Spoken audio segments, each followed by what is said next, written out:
Situámonos agora na Coruña porque no barrio de San Andrés os veciños están fartos da inseguridade. Fíxense, estamos cunha comunidade de veciños que no que levamos de ano, que tampouco é tanto, xa cambiaron a fechadura 4 veces, Óscar.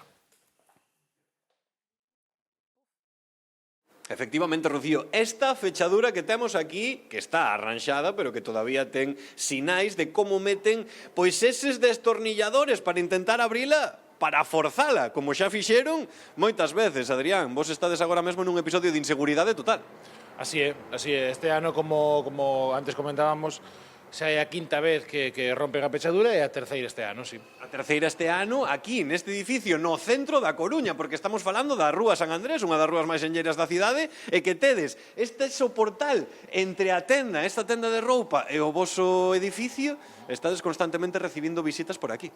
Recibimos visitas desagradables, e o que xenera é unha situación de inseguridade, de malestar dos veciños. Hai moitísimos veciños que teñen medo desta situación que estamos vivindo. Porque vos entran no edificio que me contabas que hai pouco unha persoa que entrou non quería marchar. Exactamente, unha persona que se atrincherou no baixo dos edificios, nos trasteiros, non quería sair. Fan as súas necesidades dentro do portal, pernoctan, e xenera unha situación de inseguridade. Sí. Inseguridade que chega incluso a ter roubos nas vosas casas. Exactamente, sufrimos 2 roubos no edificio e non sabemos que facer xa. No edificio entendo que tamén na tenda, que aproveitarán tamén. Na tenda intentan entrar, polo de agora non o han conseguido, pero sí o intentan.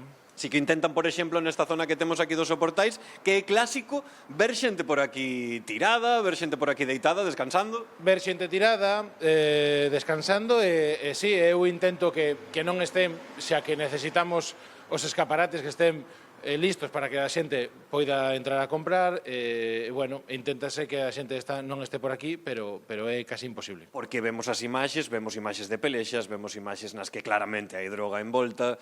Estamos nun momento no que, claro, non pensabades vivir isto na cidade, no centro da cidade. Non, é sen presencia policial, además. É dicir, non temos unha axuda realmente da policía que este pendente deste tipo de situacións, a verdade. E así senten esta inseguridade cada día, compañeiros. Xa é a 4ª vez que arranxan esta fechadura e esperan que desta vez quede tal cual está agora, como nova, compañeiros. Pois é tremendo, vivir con